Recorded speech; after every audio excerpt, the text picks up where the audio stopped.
Hello मेरे प्यारे दोस्तों, welcome back to my channel. तो आज हम पढ़ेंगे एक साइंस का टॉपिक, यानी साइंस यानी विज्ञान के अंदर जो टॉपिक है जिसका नाम है वर्क, पावर एंड एनर्जी।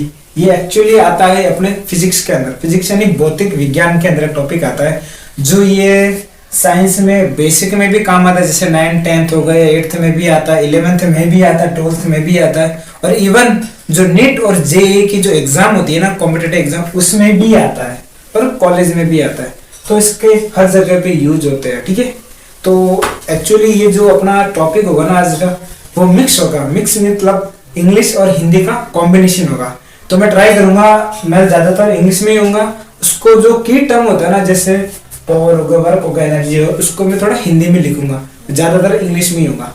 अगर आपको समझ में नहीं आए ना कोई वर्ड या कोई शब्द, तो मेरे को आप बता देना, ठीक है। तो सबसे पहले अपन पढ़ते हैं वर्क, ठीक है। सबसे पहले जो अपन हेडिंग है क्या है, वर्क। वर्क तो सबसे पहले अपन पढ़ते हैं, हेडिंग डालते हैं वर्क। वर्क का मतलब होता है कार्य, ठीक है। क्या मतलब होता है? कार्य। जैसे कि हम सुनते हैं कहीं ना कहीं कि वर्क, जैसे उसने ये काम कर दिया, उसने ये काम कर दिया, उसने ये काम कर दिया। तो नॉर्मली हम बात करें किसी चीज का करना है, काम करना, तो हम उसको क्या कहते हैं, काम करना। वो तो अपन लोकल भाषा में बोलते हैं, लेकिन इसको साइंस की भाषा में कैसे कैलकुलेट करेंगे? ऐसा तो नहीं करेंगे भाई उसने ये काम करा, वो काम करा। कुछ ना कुछ तो उसकी क्वांटिटी होगी, कुछ ना कुछ उसको मापक यंत्र होगा, तो उसको कोई ना कोई क्वांटिटी में उसको हम मेजर करेंगे, ठीक है। तो मेजर करने के लिए और उसको फिजिक्स में लिखने के लिए जो हम एक इस तरह का रिप्रेजेंटेशन रखते हैं, तो अपना जो है ना वर्क, तो साइंस में इसको किस तरह से लिखेंगे? तो कार्य कुछ नहीं होता है, किसी चीज को करने की जो एबिलिटी होती है ना, उसको कहते हैं कार्य। जैसे अपन ने कोई काम करा, ठीक है, तो ये क्या गया, मेरे द्वारा एक काम किया गया, तो इसको क्या कार्य बोलते हैं, ठीक है, वर्क। तो वर्क इज नथिंग। अगर अपन को परिभाषा या डेफिनेशन, ठीक है, मैं इंग्लिश वर्ड लिख रहा हूँ डेफिनेशन, हिंदी में इसको कहते हैं परिभाषा। इसकी परिभाषा क्या होती है? अगर जैसे 11 12th है या फिर 9 10th है, तो वो अपनी परिभाषा कैसे लिखते हैं वो लिख लो, या फिर उसको जो नीट जेईई वाले उसको समझना है उसी वे में समझ लो। तो इसकी परिभाषा कुछ नहीं होती है। वर्क क्या होता है? इट इज क्या होता है? Dot product of force and displacement. किसका होता है? ठीक है। तो इंग्लिश वाले तो समझ गए होंगे कि डॉट प्रोडक्ट क्या होता है और फोर्स एंड डिस्प्लेसमेंट क्या होता है, ठीक है। लेकिन हिंदी वालों की सुविधा के लिए मैं थोड़ा लिख लेता हूँ। यहाँ पे एक कीवर्ड है डॉट प्रोडक्ट। इसका मतलब होता है अदिश गुणन। आपको अगर कोई बंदा डायरेक्ट देख रहा है ना, अदिश गुणन क्या होता है, तो बेसिकली अदिश गुणन जब हम वेक्टर पढ़ते हैं ना, वेक्टर का मतलब होता है जब हम सदिश अदिश राशियां पढ़ते हैं ना, उसमें ये पढ़ते हैं कि अदिश राशि यानी जो है ना स्केलर क्वांटिटी, वो क्वांटिटी होती है जिसकी सिर्फ मैग्नीट्यूड होता है, डायरेक्शन की जरूरत नहीं होती, ठीक है। तो इसको अपन डॉट प्रोडक्ट बोलते हैं, या फिर इसको अपन हिंदी में अदिश गुणन भी बोलते हैं, ठीक है। तो ठीक है, तो ये किसका होता है? फोर्स और डिस्प्लेसमेंट का होता है। फोर्स और डिस्प्लेसमेंट का होता है। तो फोर्स क्या होता है? यहाँ पे फोर्स का मतलब हिंदी में इसको बल बोलते हैं, ठीक है। और डिस्प्लेसमेंट क्या बोलते हैं अपन? विस्थापन, ठीक है। अब ये थोड़ा इंग्लिश हिंदी का हो सकता है, नहीं इसको अगर हिंदी में बोले तो बल और विस्थापन के अदिश गुणनफल को वर्क कहते हैं। और इंग्लिश में बोलेंगे it is the dot product of force and displacement, ठीक है। तो ये तो अपनी लिखने का तरीका होगा, इसको इस तरह से डेफिनेशन लिखेंगे। अब इसका मैथमेटिकल रिप्रेजेंटेशन कैसा होगा, इसको किस तरह से लिखेंगे? तो अपन इसको लिखेंगे वर्क।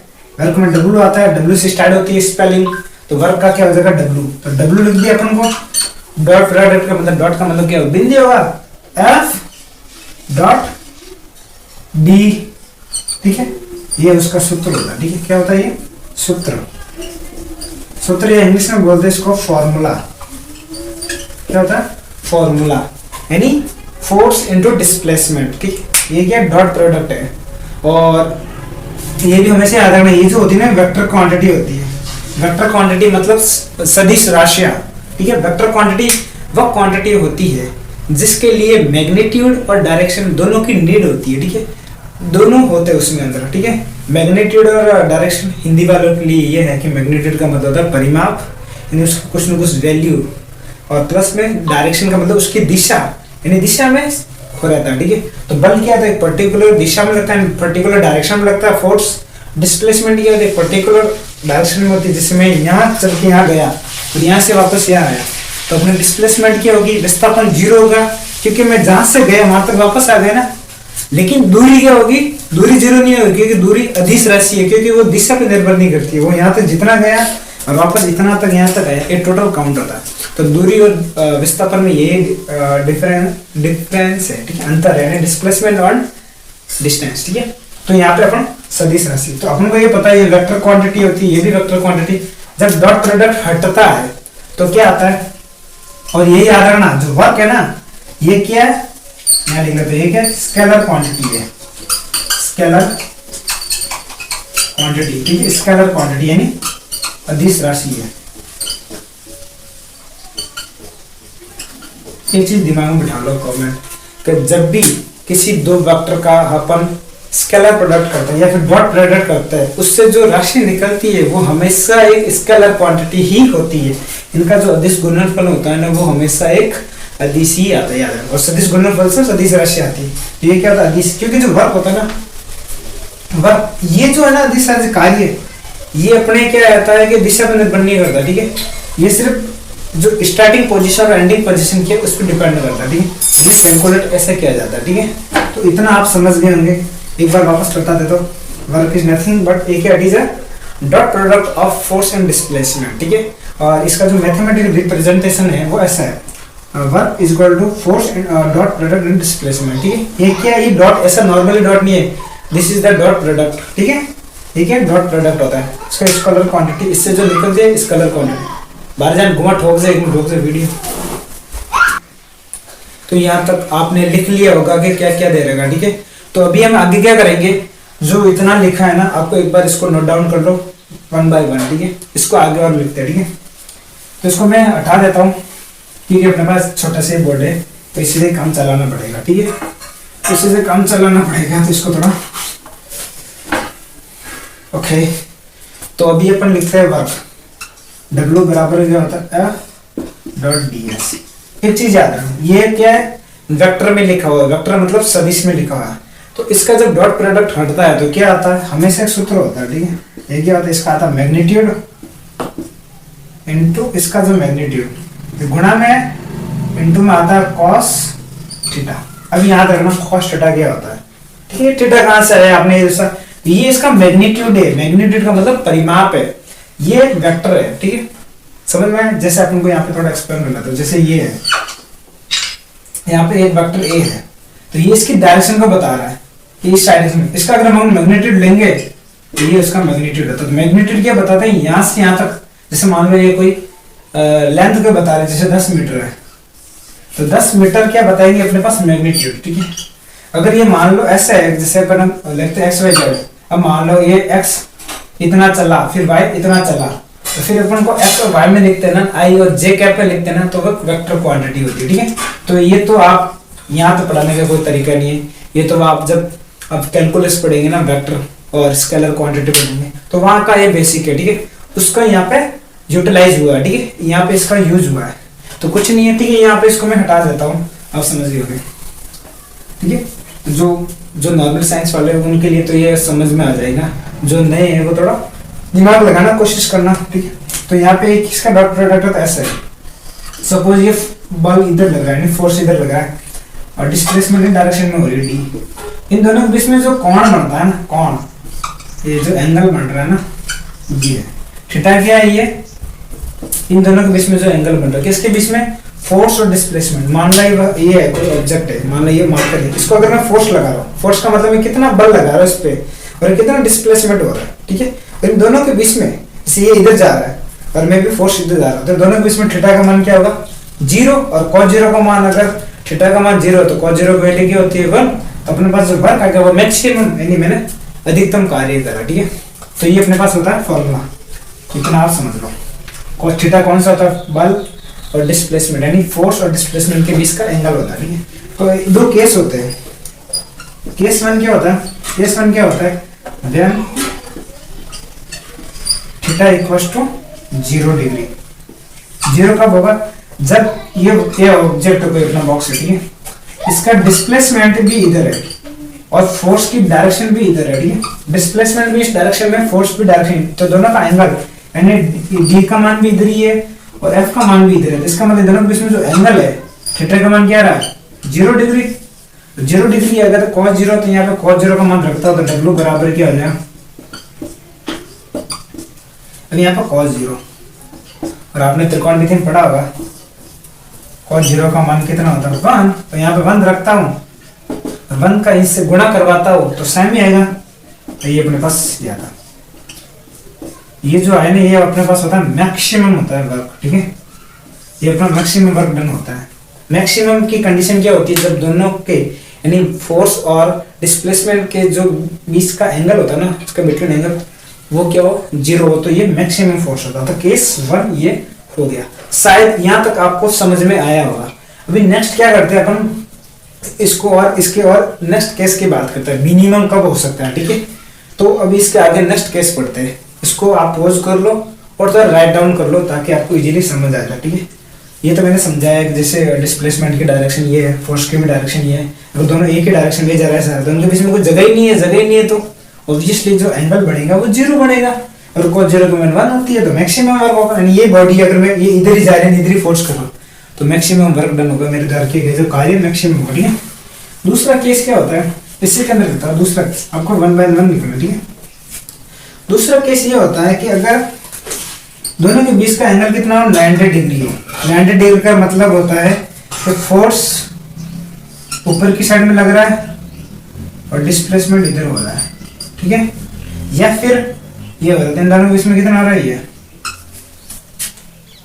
मतलब मैं ये जो बॉडी है, ये बॉडी, इसका फोर्स तो ऐसे लगा रहा हूँ, फोर्स ऐसे लगा रहा हूँ मैं, फोर्स ऐसे लगा रहा हूँ, फोर्स की दिशा मेरे ऐसे, जैसे मैं नीचे से मुक्का मारूं ऐसे ऐसे ऊपर तो जानी चाहिए, बट ऊपर में जाके कैसे जा रही है, इधर जा रही है।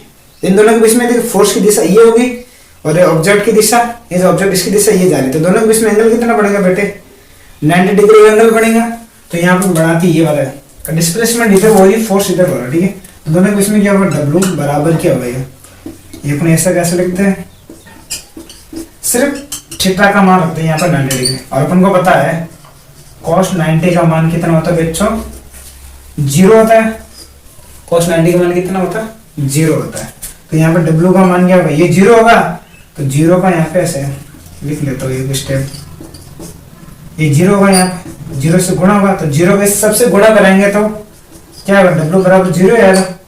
तो मिनिमम कंडीशन क्या होगी ये 0, यानी क्या गया जो कार्य होगा वो 0 होगा, क्योंकि देख मैंने किया है कि जब अपन फोर्स लगा रहे हैं, ये बॉडी हिलनी चाहिए, मैं फोर्स इधर लगा रहा हूँ और ये बॉडी अगर इधर चली जा रही, तो मेरा जो किया गया कार्य, मेरे अगर मैं ठोक रहा हूँ तो इसका मतलब ऊपर जानी चाहिए लगभग, या फिर ऐसे तिरछी बिरछी जानी चाहिए, कुछ ना कुछ तो होना चाहिए, बट ये ऐसे जा रही है। तो दोनों इसका एंगल कितना बन रहा है बेटे 90 डिग्री बन रहा है, ठीक है। तो 90 डिग्री बनने की वजह से अगर हम साइंस में बात करें तो अपन क्या, अगर नॉर्मली भाषा में क्या यार मैं इतना तो जोर लगा रहा हूँ, हिल क्यों नहीं रहा है वो, तो भाई अपन नॉर्मली कह सकते हैं हाँ पर भाई इतना कर रहे हैं जोर, बट अगर साइंस की भाषा में कहेंगे तो अपने जो क्या गया कार्य है वो कितना होगा 0, कितना होगा 0 जूल, ठीक है, क्या होगा 0 जूल।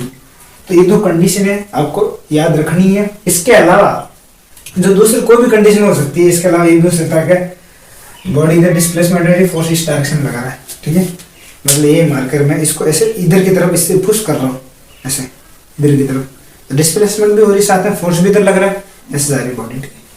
इसके बीच में कुछ भी बन सकता है 30, 15, 45, और उनका क्या पर्टिकुलर मान होता है, तो अपने पास W का मान आता है, लेकिन cos 0 का मान 1 होता है। मैक्सिमम कंडीशन अपनी होती है कि भाई मैक्सिमम इतना आता है और मिनिमम कितना है, दो चीज बदली, ये अपने मिनिमम के लिए है। मिनिमम वर्क कब आएगा, जब दोनों के बीच में मिनिमम क्या 0 ही आएगा, और मैक्सिमम के लिए वो जो पड़ा थीटा का मान 0 डिग्री, ठीक है। तो आई होप यहाँ तक आपको बहुत ही अच्छे से समझ में आया होगा, क्योंकि मैंने बहुत ही आराम से 1 by 1 एक्सप्लेन करा, ठीक है।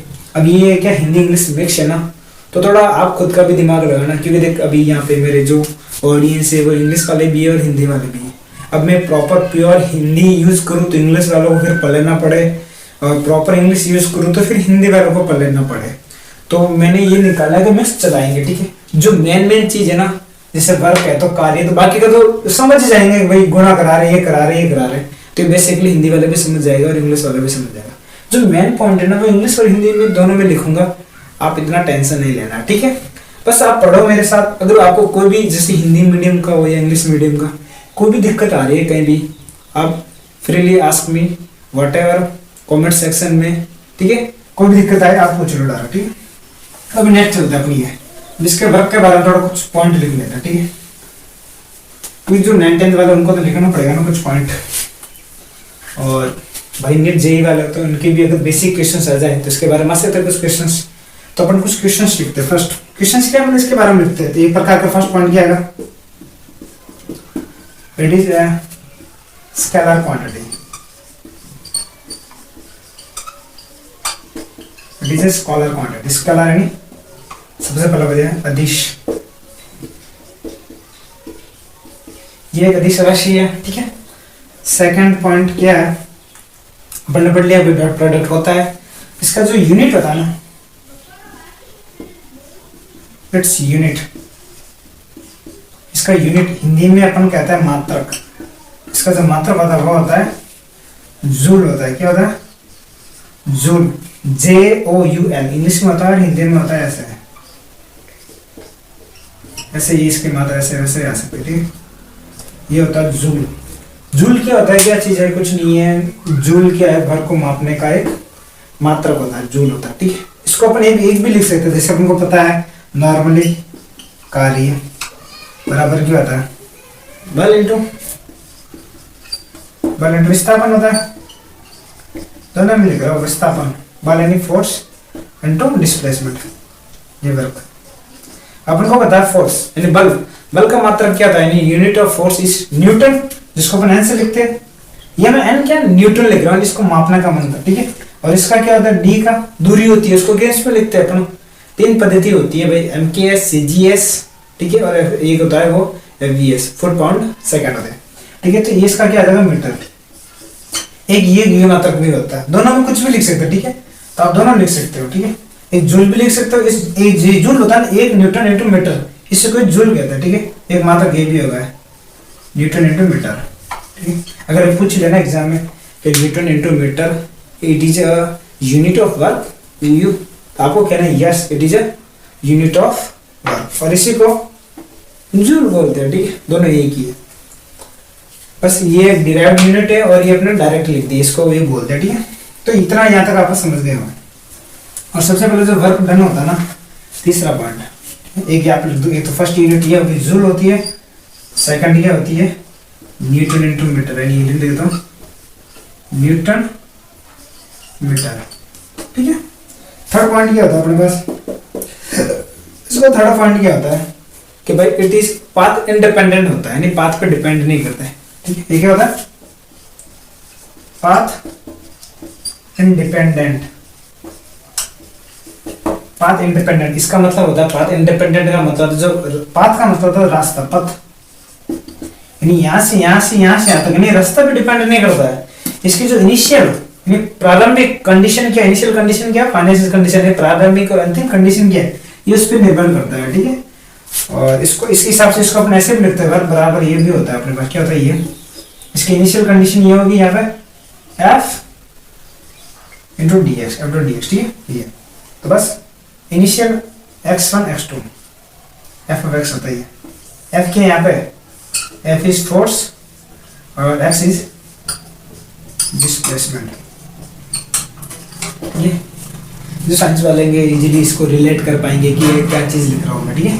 तो ये इसका थोड़ा बेसिक्स के पास इंडिपेंडेंट होता है, इनिशियल और फाइनल कंडीशन या फाइनल जो स्थिति होती है ना, सिचुएशन पर डिपेंड करता है, ठीक है। तो इतना आप समझ गए हमें, ठीक, तो यहाँ तक समझ गए। तो ये अपना कार्य का जितना हो सकता था उतना मैंने पढ़ाया, ठीक है। और एक कंसेप्ट बता दे रहा हूँ, जैसे अपने पढ़ा था ना कॉस्ट, जैसे मान लें ये डस्टर है, मैं यहाँ पे ऐसे रखकर खड़ा हूँ, ठीक है। ये अब मैं रखकर तो खड़ा हूँ ना, अब मैंने क्या फोर्स लग रहा है मेरे ऊपर यहाँ पे इसका, बट ये हिल नहीं रहा है, इसका मतलब इसका डिस्प्लेसमेंट क्या है, ऑफ कोर्स जीरो है, डिस्प्लेसमेंट जीरो है। तो अगर डिस्प्लेसमेंट जीरो है तो अगर फॉर्मूले में अगर डी का मान जीरो रखेंगे तो जो वर्क आ गया वो क्या आएगा, ऑब्वियसली जीरो आ जाएगा। तो यहाँ से जो अपने पास वर्क आएगा ना, तो वर्क क्या होता है अपने पास, फोर्स डिस्प्लेसमेंट कॉस थीटा। अगर मान लो ये हिला ही नहीं, मेरे ऊपर रखा हो, जैसे यहाँ पे मेरे पास अटैची हो जाती है, बाल्टी हो से तो कुछ भी हो सकता है। जैसे कहते हैं ना कि अगर कोई कुल्ली है जो रेलवे स्टेशन पे बेयर्स अपने ऊपर रखा हुआ है, ऐसे खड़ा है, ठीक है, ये बॉडी डिस्प्लेसमेंट नहीं हो रही है, तो बॉडी यही है ऐसा खड़ा, ठीक है, ऐसे ये चल भी रहा है, ठीक है, वो खुद बॉडी चल रही है, बट ये नहीं चल रहा ना। अगर ऐसा फोर्स कर रहा था, ऊपर जो बकेट रखा हुआ ना, इस पे क्या गया, जो कार्य होता है ना, उसका मान क्या होगा, डी का मान क्या होगा, 0, क्योंकि ये बॉडी तो ये डिस्प्लेसमेंट नहीं, और डी का मान 0 है, तो यहाँ पर अगर डी का मान 0 रखेंगे तो पूरी टर्म 0 हो जाएगी। ये क्या आ गई, 0 जूल। यहाँ क्या कार्य क्या होता है, 0 जूल। ये थोड़ा बेसिक कंसेप्ट है, आपको समझना चाहिए, ठीक है। तो यहाँ तक आप कार्य को, तो मेरे को लग रहा है जितना अच्छे से आप समझ गए, तो फिजिक्स में ये होता है कार्य, ठीक है, यानी वर्क। नेक्स्ट टॉपिक पढ़ता है अपन एनर्जी, ठीक है। नेक्स्ट क्या है अपने पास, एनर्जी। एनर्जी या फिर ऊर्जा। Energy is nothing but it is a like किसी चीज को करने की जो क्षमता होती है ना, यानी कार्य करने की क्षमता, कहते हैं ना कैपेसिटी, यानी एबिलिटी। किसी के पास कि मेरी इतनी कैपेसिटी है कि मैं चीज को कर सकता हूँ, क्या ना कहते हैं, मेरे में बहुत एनर्जी है, ये कर सकता हूँ। तो इसको करने की जो कैपेसिटी अपने पास होती है ना, कैपेसिटी एबिलिटी, कि मैं ये कर सकता हूँ, तो उसको कहते हैं कार्य करने की क्षमता को ही एनर्जी कहते हैं। इसके अगर डेफिनेशन की बात करें तो क्या है, इसको क्या कहते हैं, कार्य करने की क्षमता, यानी इट इज क्या एबिलिटी टू डू वर्क, यानी कि जो चीज को करने की जो एबिलिटी होती है ना, ability to do work, okay, ability to do work. और या फिर हिंदी में जिक्र करें तो कहेंगे कार्य करने की क्षमता। क्या क्षमता, कार्य करने की क्षमता को क्या कहते हैं, एनर्जी कहते हैं, इतनी मेरे पास एनर्जी है, ठीक है। तो जो वर्क डन निकालते हैं ना, उसी को अपन एनर्जी कहते हैं, क्योंकि जो काम कर रहे हैं ना वर्क डन, वो भी तो एनर्जी आती है ना, उसी को कहते हैं एनर्जी। इसको अपन ई से लिखते हैं, ठीक है, कैसे, ई, एनर्जी।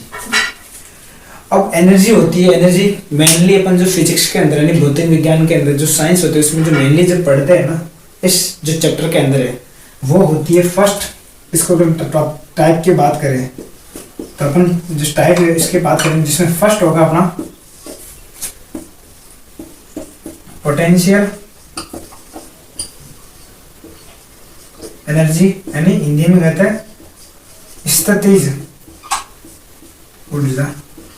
थोड़ा ऊपर नीचे हो जाता है टर्म, आप कोशिश करना समझने की, ठीक है। पोटेंशियल एनर्जी एंड स्पेलिंग भी अगर कहीं मिस्टेक हो तो बता देना आपको, ठीक है। एक होता है काइनेटिक एनर्जी, काइनेटिक शायद स्पेलिंग होती है एनर्जी, यानी गतिज ऊर्जा, ठीक है। तो मेनली अपन ये पढ़ते हैं, इसको अपन मैकेनिकल एनर्जी भी बोलते हैं, यानी यांत्रिकी ऊर्जा, ठीक है। तो ये एनर्जी के दो चैप्टर अपन 2 पॉइंट पढ़ेंगे। एक तो सबसे पहले पढ़ेंगे पोटेंशियल एनर्जी होती क्या चीज है, एक पढ़ेंगे काइनेटिक एनर्जी होती क्या चीज है। तो इन दोनों के बारे में हम डिटेल में डील करते हैं, ठीक है। सबसे पहले पढ़ ले एनर्जी क्या होती है, और याद रखना एनर्जी को भी अपन जूल में ही मापता है, ठीक है। ध्यान लिख लेते, उसका भी मात्रक यानी यूनिट होता है, वो भी क्या होता है, जूल ही होता है, जूल भी होता है। इसको अपन इसको इलेक्ट्रॉन वोल्ट में भी मापता है, ठीक है। ईवी इसको कहते हैं इलेक्ट्रॉन वोल्ट, इलेक्ट्रॉन वोल्ट में भी मेजर करते हैं, ठीक है। ये एनर्जी होती है। तो यहाँ तक आप समझ गए होंगे। अभी अपन 1 बाय 1 इसको समझने की कोशिश करते हैं। तो अपन पोटेंशियल एनर्जी और काइनेटिक एनर्जी को आगे एक बार समझते हैं, ठीक है। तो आप इसको थोड़ा आगे कर लेते हैं, समझते हैं, ठीक है। हाँ तो गाइस अभी हम पढ़ते हैं जो अपने टाइप्स पढ़े ना एनर्जी के। जो एनर्जी का फर्स्ट टाइप पढ़ने पड़ा पोटेंशियल एनर्जी, ठीक है। क्या पढ़ेंगे अपन, पोटेंशियल एनर्जी, जिसको हिंदी में कहता है स्थितिज ऊर्जा, ओके, ठीक है। ये क्या चीज होती है, इसको आपको मैं थोड़ा एक्सप्लेन कर देता हूँ। स्थिति का मतलब होता है नॉर्मली हिंदी में क्या बोलते हैं, स्थिति यानी किसी सिचुएशन की बात करें। जैसे मान लो ये चीज है, अगर मैं इसको जैसे होल्ड करके रखा हूँ, पकड़ कर रखा हूँ, हिल नहीं रहा है लेकिन होल्ड करके रखा हूँ, इसको किसी पोजीशन में इसको होल्ड करके रखा हूँ, तो मेरे द्वारा जो किया गया कार्य है, इसको होल्ड करने के लिए जो मेरे द्वारा किया गया कार्य होता है ना, वो कार्य किस फॉर्म में होता है, ये होता है पोटेंशियल एनर्जी के फॉर्म में होता है। किस फॉर्म में होता है, पोटेंशियल, यानी स्थिति, यानी कोई चीज को स्थिति यानी किसी पोजीशन में रखा हो, ठीक है। जैसे मैं इसको ऐसा रखा हुआ है, ठीक है, ऐसे बॉल फेंक रहा हूँ, इस बॉल को पकड़, यही बॉल समझ लो, इसको मैं ऐसा पकड़ के रखा हूँ सारे, ठीक है। अब इसको मेरे को थ्रो करना, अब इसको यहाँ पर होल्ड करके रखा, होल्ड का मतलब यहाँ पर पकड़ के रखा हूँ यहाँ तक। तो इसको पकड़ने में मेरे को कुछ ना कुछ तो एनर्जी लगानी पड़ रही है। तो ये जो इस टाइप की जो एनर्जी होती है ना, ये मेरे द्वारा कुछ ना कुछ इस पर वर्क डन किया जा रहा है, और ये जो वर्क डन किया जा रहा है इसको बोलते हैं पोटेंशियल। क्या होता है पोटेंशियल? यानी मेरे में कहता है कि मेरे में इतनी ताकत है, मेरे में इतना पोटेंशियल था, तो मैंने इसको होल्ड कर रखा। अगर मेरे में ताकत ही नहीं होगी तो ऐसे गिर जाता। तो इसको होल्ड करके रखा ना, तो इसको होल्ड करने की जो एनर्जी होती है ना, इसको कहता है पोटेंशियल एनर्जी, ठीक है, यानी स्थितिज ऊर्जा। ओके, आई होप इतना आप समझ गए होंगे, ठीक है। तो इसको अपन ने मैंने बेसिकली समझा दिया क्या चीज होती है, किसी चीज को होल्ड करके रखना, या कोई चीज ऐसे होल्ड है, ठीक है, इतनी हाइट में होल्ड रखी। तो मेरे को तो बाहर तो महसूस होगा ना, अब इसको बाहर का महसूस है, तो इसको कुछ ना कुछ होल्ड करने के लिए मेरे पास ताकत चाहिए, ताकत का मतलब एनर्जी चाहिए। तो मेरे द्वारा जो एनर्जी इसको होल्ड करने में लगाई की गई होगी ना, कुछ ना कुछ काम ही तो कर रहा हूँ ना इस पे मैं। तो ये जो काम कर रहा हूँ, ये जो जिस एनर्जी के वजह से मैं इसको होल्ड करके रख रहा हूँ, तो ये क्या होती है, इसकी पोटेंशियल एनर्जी कहलाती है, ठीक है। यानी किसी चीज को उसकी उस स्थिति में रखने के लिए जो अपने पास जो एनर्जी होती है रिक्वायर्ड, उसको कहते हैं पोटेंशियल एनर्जी, या फिर जो किया गया कार्य वर्क डन, ठीक है। तो पोटेंशियल एनर्जी इसको हम लिखते हैं ई पी। पी का मतलब पोटेंशियल, ए का मतलब एनर्जी। इसका फॉर्मूला होता है mgh। क्या होता है?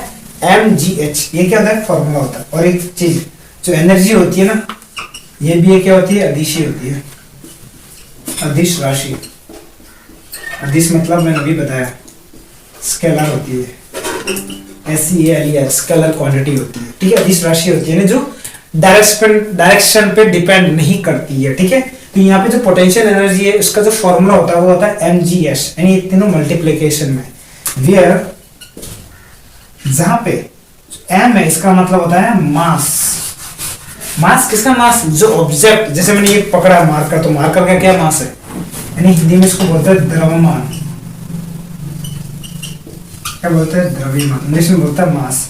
सेकंड है g, ये होता है ग्रेविटेशनल एक्सेलरेशन, हिंदी में बोलते हैं इसको गुरुत्वीय त्वरण, ठीक है, तभी हिंदी वाले भी समझ जाए। तो जो लास्ट टाइम जो बच्चे हैं, इसको बोलते हैं हाइट। हाइट ये ऊंचाई, ठीक।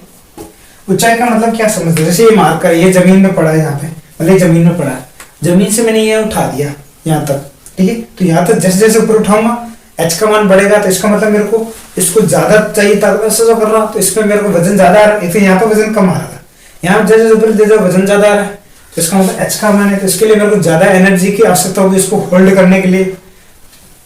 तो यहाँ से नीचे तक, अब इसको मैं जमीन पे रख दो, मेरे टच में नहीं है, तो जमीन पे होगी, h का मान वहां पे 0 क्या होगा? 0, क्योंकि हाइट क्या है? 0, जमीन से लेते हैं अपने यहाँ तक, इतनी डिस्टेंस की इतनी होगी h। तो h ये होता है, और g क्या होता है? ग्रेविटेशनल एक्सेलरेशन होता है, गुरुत्वीय त्वरण। इसका जो फिक्स मान होता है, g का मान क्या होता है? यहाँ पे लिख देता हूँ ब्रैकेट में, g उसका फिक्स मान होता है 9.8 मीटर पर सेकंड स्क्वायर, इसका फिक्स मान होता है g का मान, ठीक है। और m क्या होता है? मास। मास का मतलब द्रव्यमान। जब ये मार करे तो इसका कुछ ना कुछ मास होगा, ठीक, कितना किलोग्राम कितना ग्राम का, तो इसका कुछ मास होगा, मास ऑब्जेक्ट होगा, उसका पता चल जाएगा। g अपने पास फिक्स दे रखा, h कितनी हाइट में इसको उठा कर रखा हो, दैट्स इट। तो इस तरह ऊर्जा इतनी ही है, आपको ये समझनी है। इसका फॉर्मूला होता है mgh होता है, where m is mass, g is gravitational acceleration, h is height, ठीक है। तो इसके बेस पे अपने एक न्यूमेरिकल सॉल्व करते हैं, ठीक है। तो न्यूमेरिकल सॉल्व क्या करते हैं अपन? किस पे कर रहा है? पोटेंशियल एक्सेलरेशन पे कर रहा है, ठीक है, सॉरी पोटेंशियल एनर्जी, थोड़ा टंग स्लिप हो जाता है, ठीक है। तो आप लोग कोऑपरेट करना, ओके। तो अपना क्वेश्चन क्या कहता है कि an object is like situated at a height of 3 meter and its mass, इसका जो मास है, तो mass of the object is कह सकते हो 2 kg। देन लाइक कैलकुलेट कह सकते हैं, find out, then find out the potential energy. ठीक है, हिंदी में लिखित क्या है कि किसी ऑब्जेक्ट 3 मीटर की ऊंचाई पर स्थित है। ठीक है, 3 मीटर की ऊंचाई पर स्थित है और इस ऑब्जेक्ट यानी इस वस्तु का जो द्रव्यमान है 2 किलोग्राम है। ठीक है, तो अपन को क्या स्थितिज एनर्जी निकालनी, स्थितिज ऊर्जा निकालनी। ठीक है, तो हिंदी में भी आपको समझा दिया, कुछ नहीं है, मतलब बॉडी इतनी 3 मीटर के नॉर्मल मान लो 3 मीटर की हाइट में स्थित है और इसका जो ऑब्जेक्ट है मान लो मार्कर में मान लो इसका वेट है वो 2 किलोग्राम है। ठीक है, ऑब्जेक्ट अपन मान लिया। ठीक है, तब इसको होल्ड करने के लिए जो अपने पास जो पोटेंशियल एनर्जी है उसका क्या मान होगा। ठीक है, तो ऑफ कोर्स क्या करता है, सॉल्यूशन लिखते हैं। फॉर्मूला अपने पास क्या होता है, ईपी mgh प्लस m का मान कितना दे रहेगा भाई, अपने पास m का मान दे रहेगा 2 kg।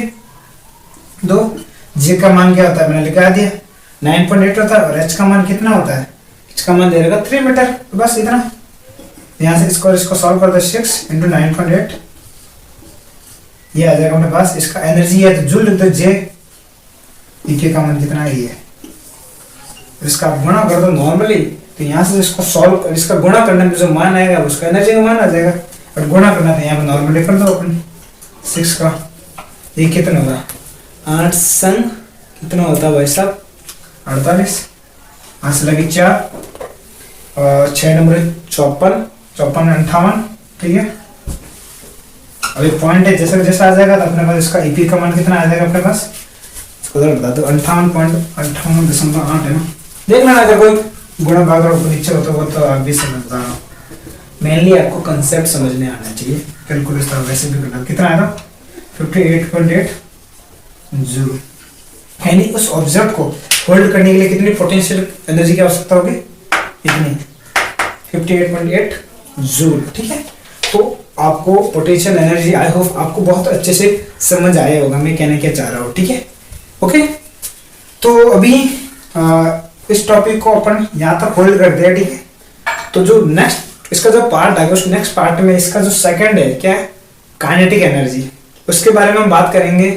प्लस में उसके अलावा अपन जो पीछे बच्चा ना टॉपिक पावर, उसकी भी बात करेंगे। ठीक है, तो आपको थोड़ा दे देता हूँ आइडिया, काइनेटिक एनर्जी का आइडिया देता है, उसको नेक्स्ट वीडियो में अपने अच्छे से एक्सप्लेन कर सकते हैं। थोड़ा सा एक आपको आइडिया दे देता हूँ रफ, तो जाके आप उसके बारे में सोच सकते हैं। ठीक है, तो सेकंड की अपने पास काइनेटिक एनर्जी, इसको हिंदी में कहते हैं गतिज ऊर्जा। कहता है गतिज ऊर्जा, दैट्स इट। गतिज ऊर्जा कुछ नहीं होती है, कोई जैसे मैं हूँ और मेरे पास कुछ ना कुछ एनर्जी, मैं से दौड़ रहा हूँ, गतिज का मतलब क्या है, गति करना, दौड़ना, मोशन, ये दौड़ रहा हूँ तो मेरे पास कुछ ना कुछ एनर्जी तभी तो दौड़ रहा हूँ, तो उसको कहते हैं गतिज ऊर्जा यानी काइनेटिक एनर्जी। जैसे अभी ये है, मतलब ये मार्कर में यहाँ तक तो होल्ड करा, यहाँ तक तो होल्ड कराता तो ये क्या हो गया अपने पास पोटेंशियल एनर्जी। इसको मैं जैसे फेंकूंगा मार्कर से उड़ के जाएगा, तो मार्कर क्यों उड़ के जाएगा, क्योंकि उसके पास क्या है, गतिज ऊर्जा यानी काइनेटिक एनर्जी, तभी तो मूवमेंट कर रहा है ना। इससे पहले इसके पास पोटेंशियल एनर्जी किसमें कन्वर्टेड होगी, काइनेटिक एनर्जी में कन्वर्ट होगी ना। तो काइनेटिक एनर्जी को कैसे लिखेंगे, इसको लिखेंगे ई के मतलब होता है काइनेटिक, इसका एक सूत्र होता है, बस इतना याद रखना, हाफ mv स्क्वायर। बस आपके लिए छोटा सा है, आप समझना, कि इसको मैं थोड़ा और डिटेल में समझा दूंगा। यहाँ पे m तो आप समझ ही होंगे, m मतलब होता है मास और v का मतलब होता है वेलोसिटी, वेलोसिटी का मतलब होता है वेग, मास का मतलब होता है द्रव्यमान। ओके, बस यानी कोई बॉडी है उसका मास दे रखा कुछ और किस वेग से वो गति कर रही, बस उसमें मान रखना है और आपको काइनेटिक एनर्जी मिल जाएगी। ठीक है, तो इसको अपन थोड़ा कल डिटेल में एक्सप्लेन कर देंगे। ठीक है, कुछ आपको क्वेश्चन डाल देता हूँ होमवर्क के लिए। ठीक है, तो होमवर्क के लिए क्या क्वेश्चन है, फर्स्ट होमवर्क के लिए फर्स्ट क्वेश्चन क्या है, फर्स्ट है अपने पास कि हाँ नॉर्मली लिखते हो ताकि आपको समझ में आए, the angle between force and displacement is 30 degree, 30 नहीं नॉर्मल लेते हैं, हाँ 60 degree and their magnitudes are, सबसे पहले अपने क्या फोर्स लिया तो कितना है 10 न्यूटन एंड डिस्प्लेसमेंट लिखता 5 metre respectively. Then find out work done. ठीक है, हिंदी में कुछ नहीं है, हिंदी में क्या है, बल और जो विस्थापन है उसके मध्य है जो कोण दे रखा है वो 60 डिग्री है, और उनका जो परिमाप यहाँ पे लिख देते हैं, इसमें क्या परिमाप, परिमाप दे रखा, बल का मान दे रखा 10 न्यूटन और जो विस्थापन उसका मान 5 मीटर है। तो अपने को क्या निकालना, वर्क डन यानी कार्य, यानी क्या गया कार्य कितना होगा वो निकालना। ठीक है, तो पहला ये क्वेश्चन ये होगा, आप इसको ऐसे पॉज करो, इस क्वेश्चन को आराम से लिखो। ठीक है, और एक और क्वेश्चन ला देता हूँ आपको।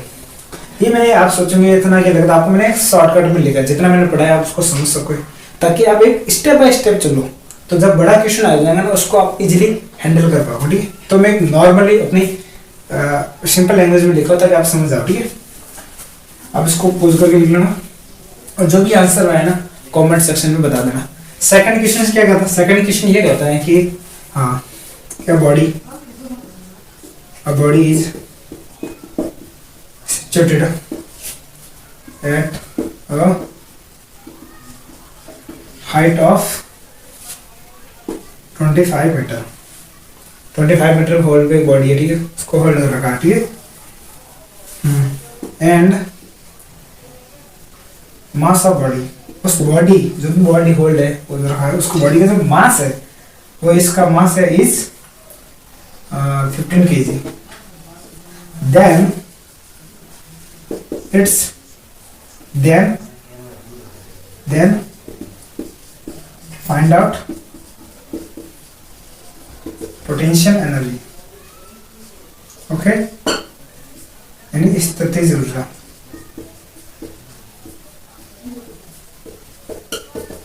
ठीक है, आप समझ रहे होंगे, सिचुएटेड का मतलब स्थित है, इसका मतलब होता है ऊंचाई, हिंदी वाले भी समझ आए।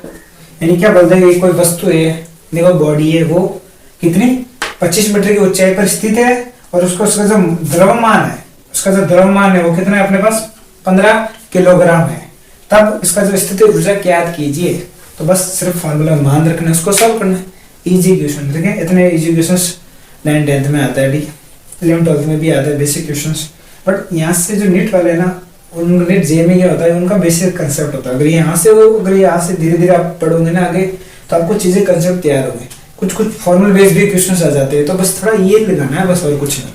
तो सभी से यही निवेदन है, आदर सबसे मतलब रिक्वेस्ट भी है, और आपको क्या बोलो, आप तो समझदार ही हो कि भाई जो मैंने पढ़ाया है उसको मल्टीपल टाइम रिवाइज करना है, उसके प्रैक्टिस, इससे रिलेटेड जितने भी क्वेश्चन है उनको प्रैक्टिस करना है। अगर आपको कोई भी क्वेश्चन में डाउट आ रहा है इसको कैसे सॉल्व करना है, तो आप कमेंट सेक्शन में बता सकते हो। और आपको अगर वीडियो अच्छा लग रहा है और आपका कोई भाई बहन या कोई भी रिश्तेदार ये पढ़ना चाह रहा है, तो आप उसको ये सेंड कर सकते हो, ये फ्री है, इसमें कोई पैसा नहीं लगते। ठीक है, and thank you so much, bye bye, tata और टेक केयर, फिर मिलते हैं। Okay, bye.